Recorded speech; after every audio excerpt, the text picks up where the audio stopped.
There's the original right there. Yes, sir. Original Great Lakes surfer, Kenny Ashburn. Thank you very much, Stacey. Aloha. Cheers.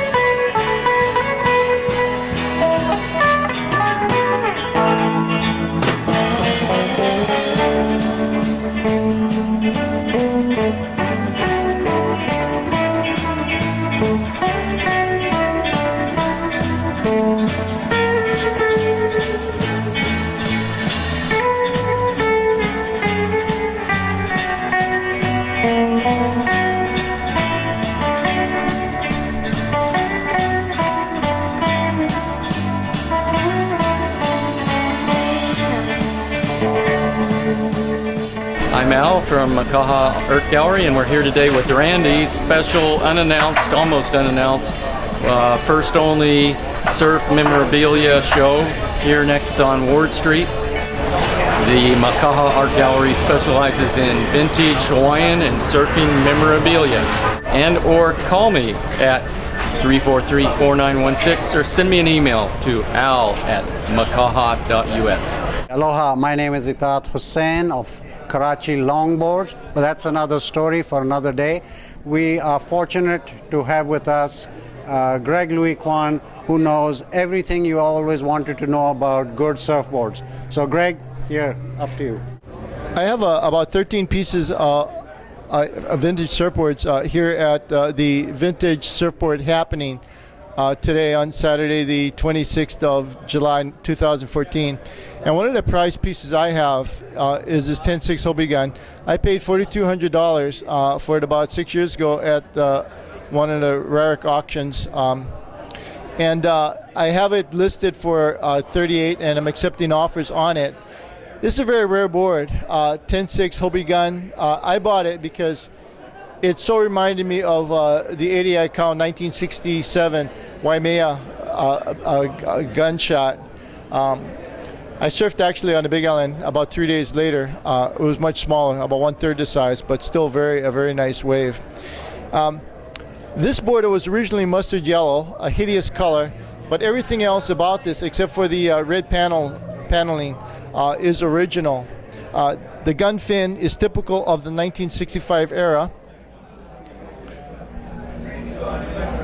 And it's got a double 3/4 inch redwood stringer. Any questions about this board, Kyle? Tell me about the decals. The decals are Hobie, Dana Point, California, and there are 3 of them, which is kind of unusual. Sometimes on specialty boards there are as many as 5 decals, but to have any more than 1 is really quite rare. And the Hobie decal on it is just like the 80 Ika Waimea board, which is the biggest size Hobie sticker or laminate. Because this is a restoration, are these decals original? Oh, thank you very much for that question. This particular board has only been sanded and had color added and has been glossed and polished. The laminates are underneath the fiberglass, the original fiberglass. So the double 10-ounce Volan cloth you see is the original. Structurally, it's original. Structurally, it's 100% intact. There's no foam loss.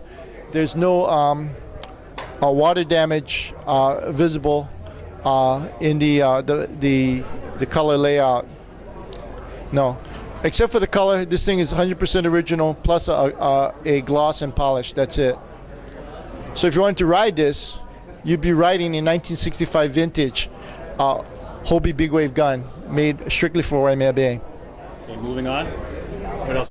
I have a very unusual board here that was shaped and made in the mid-1960s by a protege of Dick Brewer, a guy named Joe Oguma. And Joe had a very limited production operation, and the logo that you see, Honolulu Custom Surf Shop, is one that I've only seen on 1 or 2 other boards.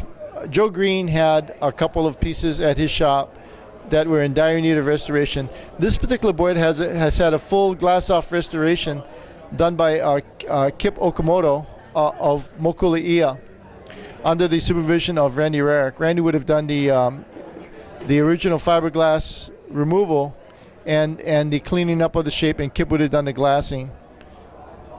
It's got a tail block and an original 1965 vintage full gun fin. The board also features a concave tail, which is one of the design features that Dick Brewer incorporated into his early Surfboard Hawaii guns that he made for Buzzy Trent and other big wave riders at Waimea Bay, and continued on to the Hobie Dick Brewer model era, 1965, 1966. Tell me about the tail block, the wood tail block. Tell me about how narrow the tail is. What was the theory behind that? The tail of this board is typical of a board that's to be ridden only at the biggest big wave surf spots on the north shore of Oahu. And this would have been made for Waimea Bay. The reason that the tail is so narrow is that when you're dropping into a huge wave, any kind of width, if you could pan over to the Bing pipeliner designed by Dick Brewer in 1968, a board with that kind of tail width would not be able to make the drop. The fin would not be able to stay in the wave when you try to set your edge to do your turn. And at Waimea Bay, it's all about the drop. The actual design of the modern big wave gun starts in 1934 with Fran Heath and John Kelly. They were surfing huge browns at Diamond Head, and the tails of their wooden hot curl surfboards wouldn't stay in the wave, so they cut them down using an axe and went back out surfing, and they noticed that the boards were able to hold in on the large waves. There are several pioneers of the modern big wave gun. One of my most favorite unsung heroes is George Downing, who with Russ Takaki and Wiley Froisset in the late 1940s after the war, like about 1948, took a trip to California. And on that trip, they found out that people on the mainland, Joe Quigg and others, were experimenting with fins on surfboards. And George took that idea, came back and produced two balsa guns that are still very much, I think, rideable. And one of them is featured in a recent book that I helped edit called 365 Surfboards. It's a Ben Marcus. And I think John Mazza has a bunch of boards in it. Fernando Arguer. I have 15 boards in that book. But George, to me, and this is a little bit apart from the story that I have about this Joe Aguma gun, is one of the great modern designers of the current big wave gun. But going back to the question about why narrow, it is all about control at high speed, and totally not about maneuverability. A board like this, and I'll show you another big wave gun at 11 foot, a Surfboard Hawaii by John Price in 1965, is all about survival. It's not about hot dogging. It's not about doing fancy turns off the bottom. It's all about survival in the largest surf rideable in the world at that time. One of the things that I set out to do when I started collecting surfboards in 1978 was to pick out Hawaii board manufacturers whose time has come and gone. Joe Aguma was one of them. Rich Parr was another.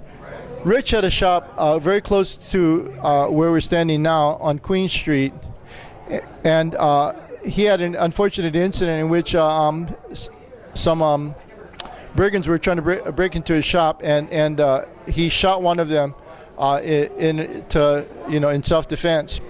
Now, this particular piece is shaped by the uncle of a former world champion, Andy Irons, and his brother Bruce Irons.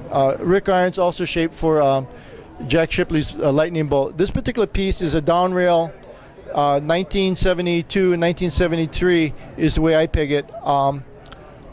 Shortboard made for surfing the South Shore of Oahu. These boards are very much in vogue in the 1972-1973 era. And you can distinguish it from the earlier first generation transition shortboards known as pocket rockets.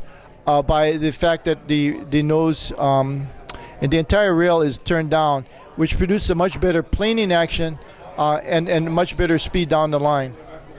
Oh, I guess.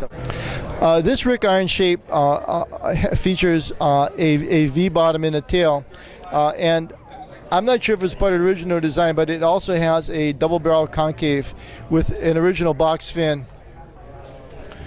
And looking at the box fin, I'm going to have to say I'm going to have to revise my estimate about the date that this board would have been made. The boxes didn't come in until sometime.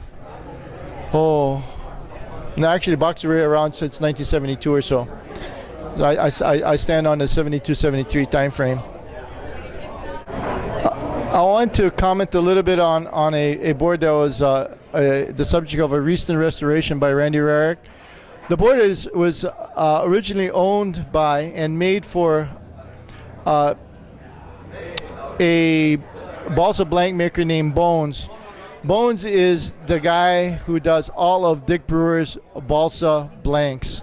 And he's got dibs on this board. If he doesn't take it, then I'm going to put an offer into Randy Rarick.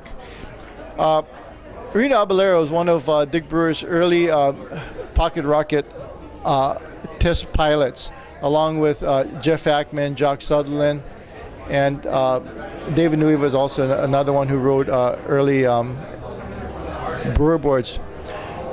This board is made, I believe, in and about 1971, and features a flip nose design that has a somewhat of a boat hull on the bottom, an S rail board, which became obsolete in and about 1972.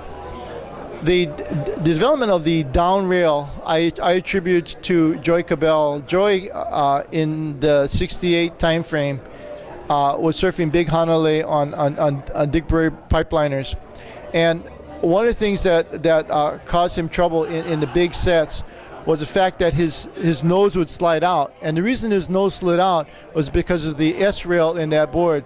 The Rich Par board, about which I spoke earlier, eliminated this problem to some degree by providing some planing action, lifting in the nose. But nonetheless, to me, the transition era, heralded by the finals World Puerto Rico Contest performance by Reno Abellero on his 6'7" Dick Brewer board, represents an important part of the development of the modern shortboard. For many years, the Hawaiian designers and writers were not given credit for the development of the modern shortboard, but if you look at the template of the 6'7", 17-inch wide Dick Brewer shape for Reno, you can see that the lines of that board are much closer to what people are writing at Jeffreys Bay nowadays, as opposed to the Australian 23-inch V-bottom. A 50-50 rail, like this Hobie board from the mid-1950s, the fin represents the removable fin that you see here with the bolt-through deck. First appeared in 1965. At that time, surfboards were typically 50-50 rail. In other words, if you put a board on a table and you looked at it from the side, you would see that a rail line is about 50-50, halfway between the bottom and the top. Now, drawing your attention to this particular board, the Rich Par, made in about 72, 73, it has a down rail. In other words, the top of the board is domed and the bottom is relatively flat. Now, this configuration is generally what is currently used today, with a few minor touches on what's called a tucked under edge, and a bunch of other modifications about the concaves in the bottom. The modern shortboard typically has a single to double barrel concave, so single in the middle of the board on the bottom, flowing into a double barrel in the tail, which allows for better release on the turns and more speed on the takeoff and down the line. Now, going back to the original question, an S-rail board, if you put the same board on the table, I don't want to take the board off the rack, and you look at the tail where the fin is, the rails would be turned down. And that's to allow water to speed off the tail in a dropping in, turning, and down the line trimming situation. Now, early on, and this is a carryover from the big wave surfboards of the mid '60s, is a rounded bottom nose, looking a little bit like a canoe or boat. So we call it a boat hull, or well, I call it a boat hull. And a very good example of that, unfortunately there are very few pieces available on that, is the Pat Curran gun made for Waimea in the mid-1950s under the Yater or Santa Barbara Surf Shop in California. But anyways, this particular transition piece, although it will be it wouldn't be state-of-the-art in terms of writing, it represents a piece of surfboard design evolution that brings us to the modern day. So these things kind of I think are nicely placed. The S rail on the left and the down rail on the right. The next piece I want to describe a little bit is a California pintail from the 1972 to 1973 time frame. This is a Rick Surfboards board, 3-stringer, shaped by Becker. Rick Surfboards featured in 1968 and 69 a Barry Kanaiapuni model, which was an extreme teardrop pintail. I don't want to quote Barry Kanaiapuni precisely, but he didn't think that was a very good design. But it was one which fit in with the pocket rockets of that particular era, the 68, 69 era.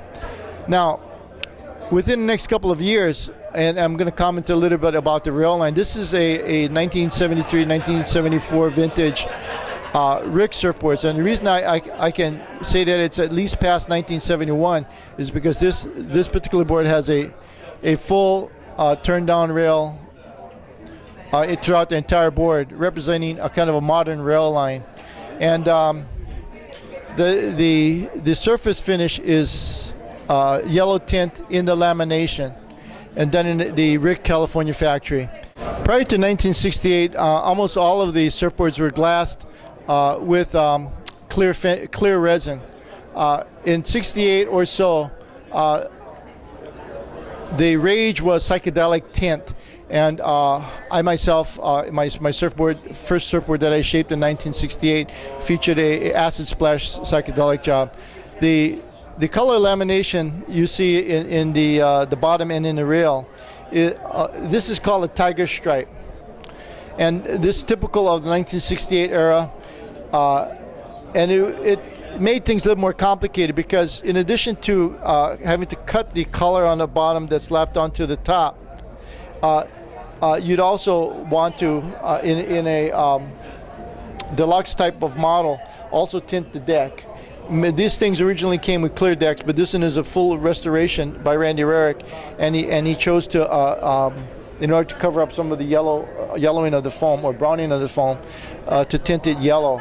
So when you see a board that has a full yellow tint, like the Rick Becker surfboard I showed earlier, it's going to be definitely a post 1968 or later. Here we have a Bing Karma, which is a kind of a modern shortboard, kind of off of the template featured by McTavish, Midget Frelly, Nat Young, and the Australians, which would be more suitable actually for California and East Coast waves, Florida waves, as compared to the minigun that Brewer and Al Chapman and the other people in Hawaii were shaping at that very same time. Some years ago, I set out to collect samples of early Hawaii shapers and manufacturers. One of my favorite people who did airbrushing for me in the mid-1970s was Dave Ronk. He had a shop on Mililani Street, and the name of his shop was Island Surfboards. Dave was a gentleman. His wife Betty also watched the shop. Dave did the shaping and glassing right in the shop. you could witness the entire surfboard manufacturing process in that shop. It's located very close to Queen Street in the present location where there is a tiny food concession now. And this is one of my boards, and I got it from Randy Rarick about 8 years ago. It features a glass on fin, and the foam on this thing is still very white, and it's signed by my friend Dave Ronk. Dave was killed in the line of duty, executing an arrest warrant on a person whom I shall remain unnamed in the Waianae area. And this is a Stinger from the 75-76 time frame. Could be as early as 74, but I would say 75-76. This is, hate to say this about my friend, but let me start it this way. All of us surfboard shaper guys always follow the best guys, the best designers, and one of the best designers of that era, the 1974, 1973, 74, 75 era, was Ben Ipa. And I shamelessly stole templates off Ben Ipa's Stingers, and I would dare to say that my friend Dave Ronk also did the same thing. One of the local longboard legends in Hawaii surfboards is Sparky Schiffelli. And Sparky started off as a fin maker for Inter Island, and eventually Mickey Lake, the founder of Inter Island Surfboards, sold Sparky a planer and asked him to shape boards. And Sparky's career took off. He shaped eventually for Greg Lui on a few select models called the Sparky model Greg Lui. It came in two configurations, a speed shape and a concave nose shape. I have samples of both. Now, a little bit later, in the 1970 to 1978 time frame, Jack Shipley and Jerry Lopez started a surf shop on Kapiolani Boulevard, where at the location of the old Hobie shop, and they named their shop Lightning Bolt. And I'm not sure about whether Sparky actually did a bunch of shapes for Jack Shipley. Sparky was a classic bohemian, and and a freelance shaper. He worked for whomever he chose. He also shaped for Surfline for a while, and under his own label, Sparky Surfboards, under Inter Island. But anyways, this particular piece I date at about 75 or 76, and it's a 3-stringer Sparky board with a sickle fin, which is a takeoff of the Phil Edwards Honolulu models of the 1967-68 time frame. As I said, it features a lightning bolt, and the proportions of the lightning bolt are identical to the ones that I've collected over the years, and a fine example of one of the 75-76 time frame. The glass job is professional. I don't know if Calvin Smito is doing the glass jobs for Sparky as of that early date, and Alvin is still still doing inter-island surfboard fiberglassing for the current owner, Barry Morrison. Let's go see this other Sparky.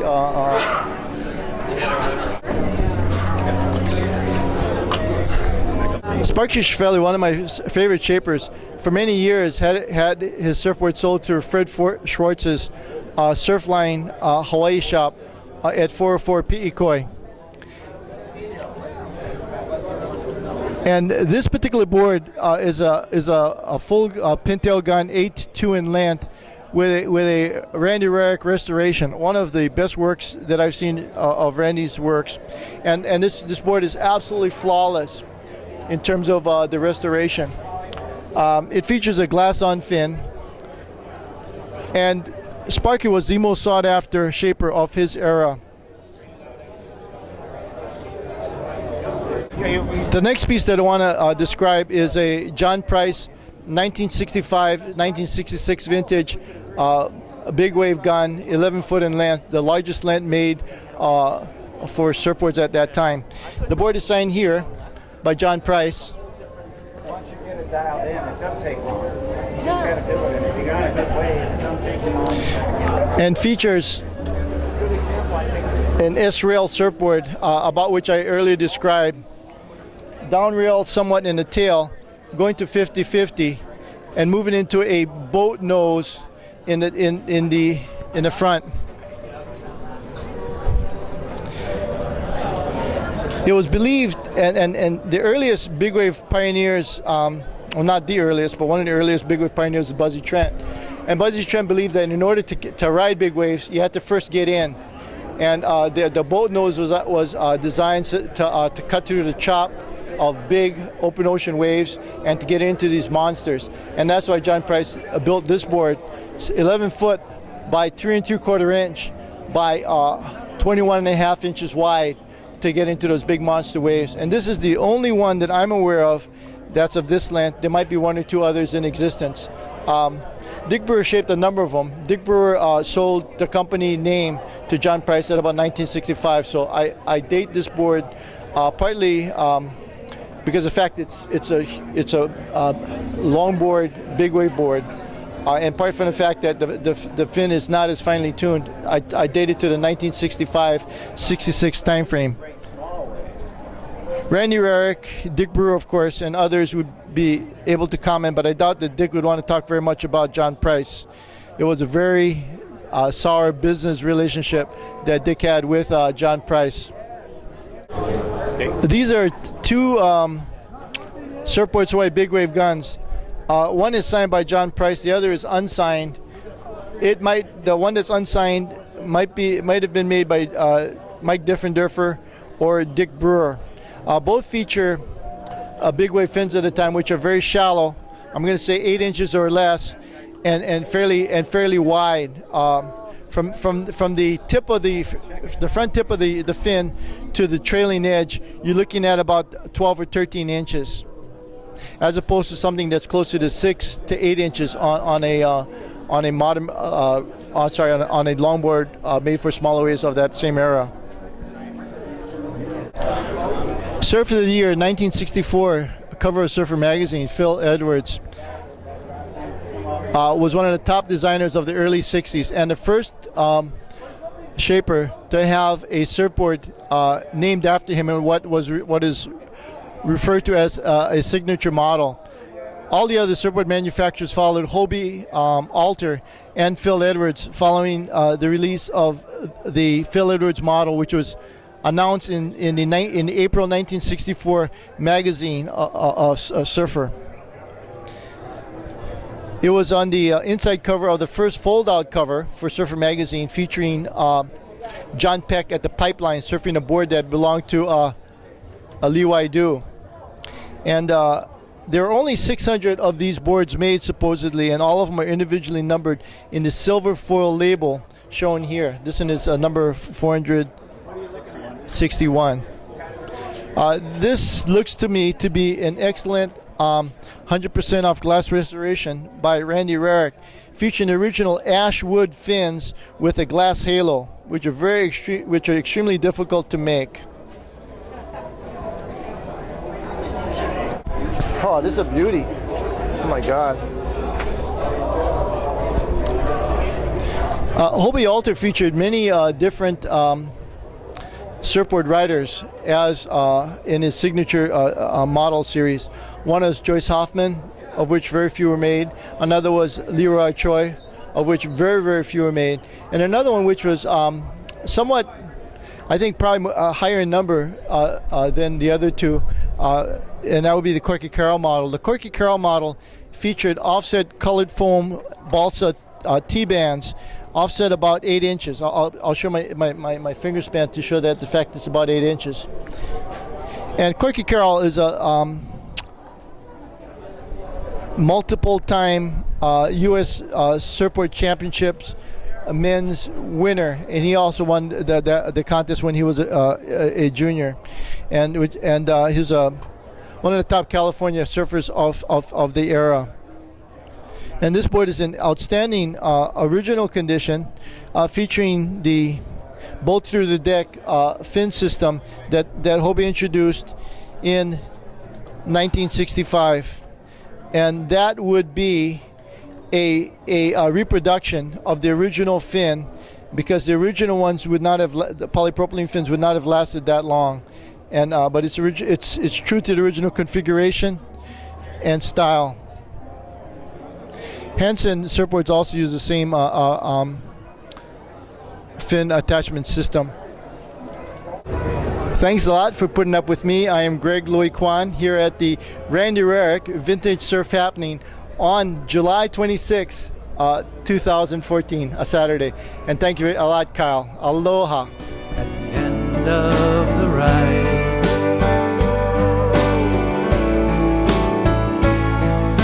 a sunset at night, a birthday surprise, that feeling when your hand touches mine.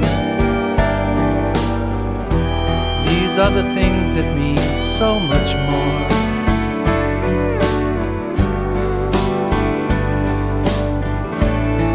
At the end of the ride, you find life gets in the way with every plan that you try to make, and you worry about what you can't change, but in the end it's just those simple things, like holding hands during grace, running a gunny sack race with your kids on the 4th of July. These are the things that mean most at the end of the ride.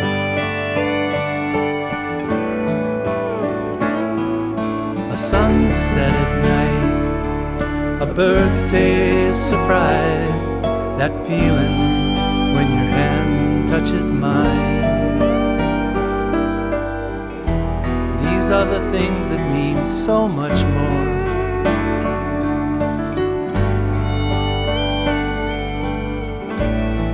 At the end of the ride.